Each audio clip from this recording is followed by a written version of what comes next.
This is 5 on your side at 6. Focused on you. And we began at 6 with breaking news tonight. Police tell us a man is dead after being shot in North County. Officers found the man laying on the ground in Forest Wood Park in Ferguson around 4 this afternoon. We don't know what led to the shooting, but police say witnesses saw a black vehicle speeding away from the scene there. Stay with 5 on your side as we work to learn more. Thank you for joining us at 6. I'm Brent Solomon.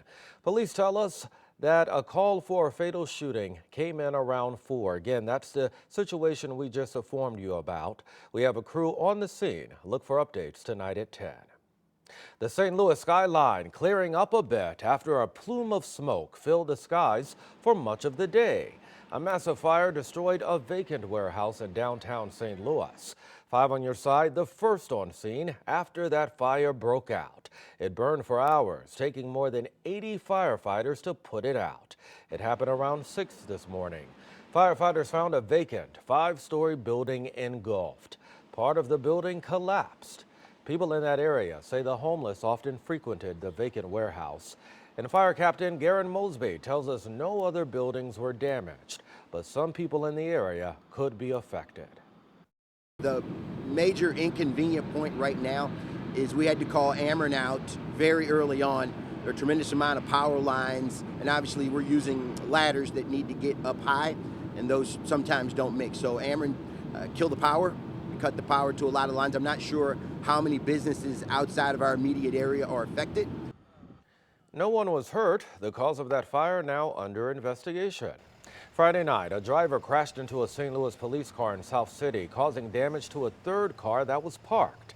It happened in the Carondelet neighborhood. As you saw earlier, one car flipped to its side as a result. Investigators tell us the police car was stopped when a driver tried to squeeze between the cop car and a parked car. They say that driver was going in the opposite direction of the police car.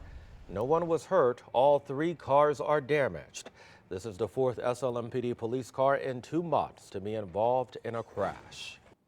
Let's go ahead and get to your weather first forecast. We have some images coming in now, live images over downtown. Another pleasant day for us. Temps in the upper 50s in the city.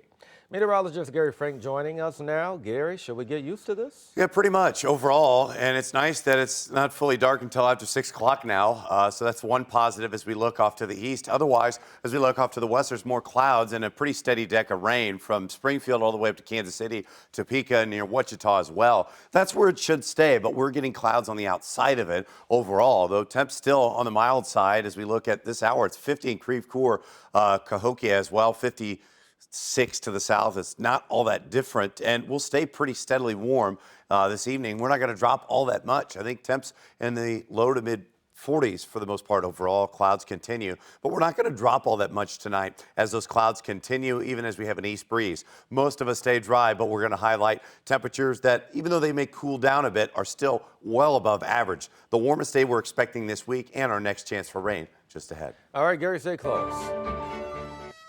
Well, the results from the Olympic marathon trials are in. We're learning one of the top female runners headed to the Olympics graduated from Parkway Central. Emily Sisson is one of the top 3 finalists now headed to Paris.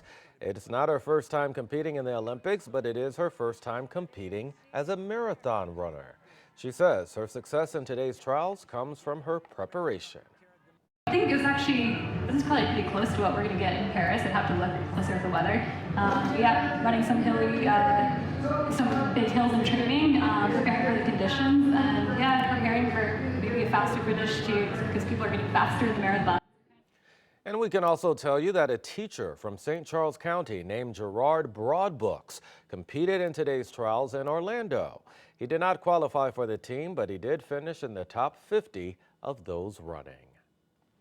Right now, a Metro East community is coming together in support of a young girl.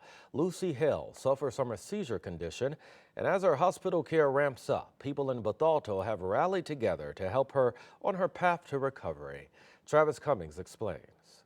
The word that me and my wife have used is we've called her our superhero. She's also been our miracle. The sweet face you see pictured here is Scott Hale's little Lucy. So this journey began in 2022 whenever we found out that she had some epilepsy, some seizures. It wasn't anything that was kind of holding her back. In May of 2023, the 7-year-old was placed in a medically induced coma and had to have brain surgery. She was diagnosed with super refractory status epilepticus, something that her seizures were just really uncontrollable at that time. We spent a lot of time, the doctor spent a lot of time trying to stop that cycle. With no root cause yet, the Hale family has a long road ahead. And we're probably going to be spending years trying to work through a lot of that, whether it's physically, cognitively. But the family isn't doing it alone. It's really kind of hard to put into words how much people have done for us, people that we know, people that we love, people that we've never met before. Scott's brothers and sisters in blue have been a big help. We gave Scott and his family all the time to try to figure this out.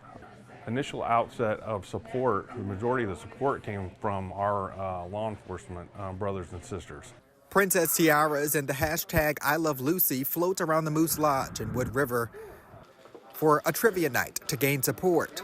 The baskets, the picture frames, all of these auction items are to show love to little Lucy along her health journey and supporting her. I'm told the family has brought in more than $28,000 so far, and that doesn't even include the ticket sales or what they'll raise tonight. And everybody here has been they've bent over backwards for us and allowed us to put our daughter first, which has meant a lot.